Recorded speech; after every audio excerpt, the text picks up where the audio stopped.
леко и внимателно да се събират трохите. Не трябва брашно сега. То се усеща на ръцете колко е твърдо. Ето тук вижте колко има материал. Не е твърдо. Това се почиства от тендера. То не е твърдо. Не, на ръцете се усеща. Ето притиска, обръща. Всичкият материал сега ще го събера тук и след това ще го изнеса тук на масата. Ма да кажа нещо. По-добре, когато станете големи да наставате бивачки, защото вкъщи си готвите. Така, да. Ма има хора, които пък им доставя удоволствие да направят хубаво ядене за другите. Трябва някой да направи така. Защото някой пък си мечтаят да бъдат готвачи. Ма точно защото имат устата и желание. Слагаш ли така? Всяка професия може да бъде хубава и желана от някого. Така, айде малко така сега, за да видите какво се случва. Първо, премествам брашанцето малко. Чакай. У нас не използвам такава хартия, аз си сея в една купа. Мама, взима такова брашенце, поръсва го на едно листче такова. На листче или на вестник, така го слага и мести така ирска или това баницата. Ето, прибирам сам. Сега имам молба. Да занесете това в другата кухня. Коя да? В офиса. Така. Иди тук, вас се погледате. Слагаме ваниликата. Уау, ванилия, обичаме. Ето сега ще стане много ароматно. Сега, аромата на козунака е във ванилията и лимонната коричка. И в аромата... Добре, не се яде ванилия. И може да си правите ванилова захар и с нея така да си поръсвате сладчици. Добре, чудесно, ще си го изтъкнем после. Така. След това трябва да си извада. Ето тук съм си настъргала коричка от лимонче.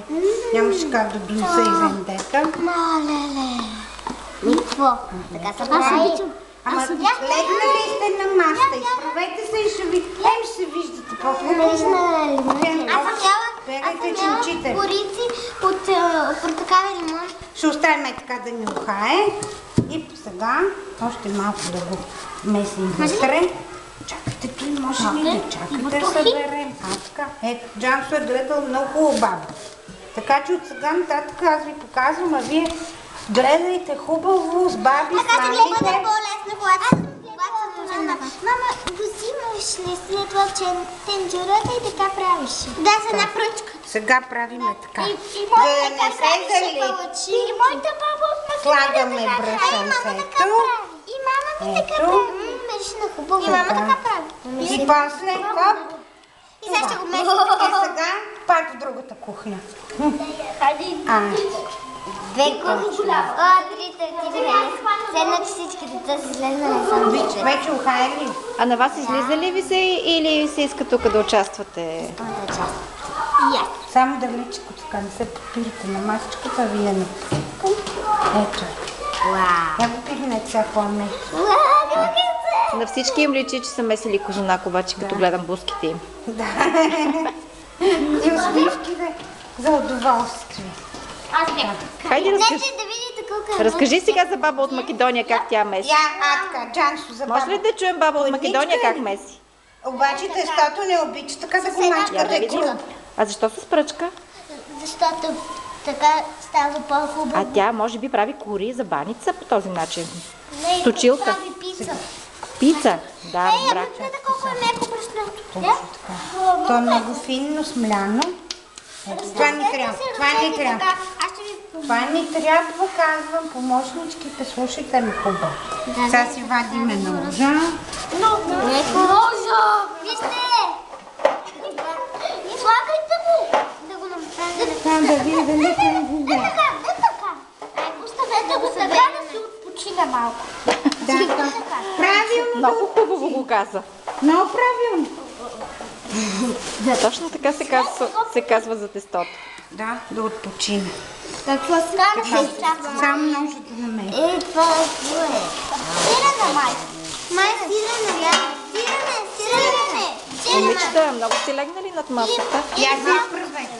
Ще им взе много. Аз мисля, че тестото има нужда и от простор, също така. Не, някой обичат. А? Сега спирка. Ще стане магия. Ще стане ли магия? Сигурно. Винаги, когато тестото се завива, се очаква нещо да се случи там под кърпата. Казахме нещо. Може да му кажете нещо хубаво. Айде първо се Иска да му е много топличко. Първо тя. Първо иска да му е много топличко. Има нещо, без никой да го чуе. Така. Започват тайните нашепвания. Да. Готови ли сте? Чакайте. Не казваме тайни. Тайните нашепвания сега. Нещо му шепна. Те разбраха, че щом тестото се завива, нещо се очаква да се случи тайно. Значи аз съм най-близко. Готов? Чакай си. Аз му казах, че много го обичам и сме приятели. Аз му казах да направи най-голямата магия и че го обичам. И да дадем добро с него, да? Аз му казах, че е много добър. Кой? Този дух, който е вътре в тестенцето.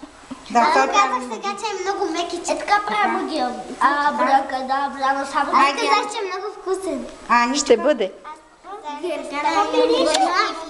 Да стане на хубави кифички. Айде да продължим тогава. Да стане на хубави кифички. Не, Каквото му обещахме. Каквото сте му обещали, то сега трябва да се изпълни. Не обичам много. Но толкова трябва да стане хубаво. И баба ми така прави. И майка ми. А защо на толкова парчета? Така кифлички. Ами защото не може да е цял. Сега ще направя. Чак. Моля ви. То си иска до сега. Не е гразви как, не е пластелин. Това си, вижте как се завиват и ни хубави топчици. За да може после да ги разточим на кръг. Учила така. Айде, Аничката. Браво. Аничка си намери от тестенцето, ама ако много брашна му сложиш, ще стане на трохички.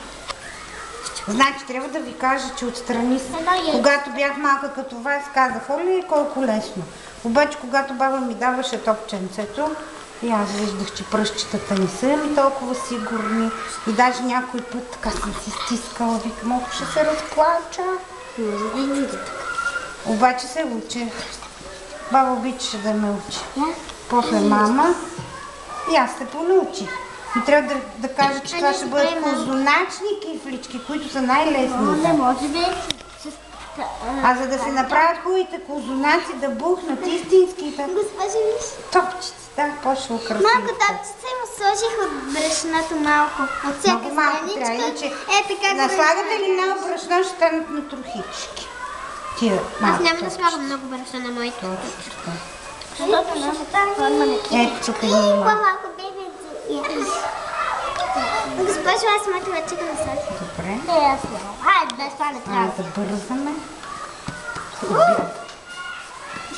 Май не може да го издадеш. Не трябва на земята, сквърли, ако падна. Ето кошчето. Аз няма да пропускам да падна нито за миг. Не е паднал никой. Само да ги... Това може да го занесете внимателно в другата кухня. Сега се напоследна. Значи вижте колко е важно мушамичката да не ми се лепи. Много е важно. И сега... Колко стане, деца? Госпожо, Те обичат топло. Тук не е най-топличко. Госпожо, тя ги слага на масичка. Да. Сега пак завиваме да му е топличко. Да. и се стане пак. И ръчичките малко далече, че вече ми трябва доста пространство. Изчиствам си, то си почива малко, даже още едно да му е топло. Чуйте хубаво, не може тук, където работя, да ми е все така, с многото продукти. Няма, само остават нещата, които ще ми трябва. Това не ми трябва, това не ми трябва. И много малко брашно. Така, прибирваме.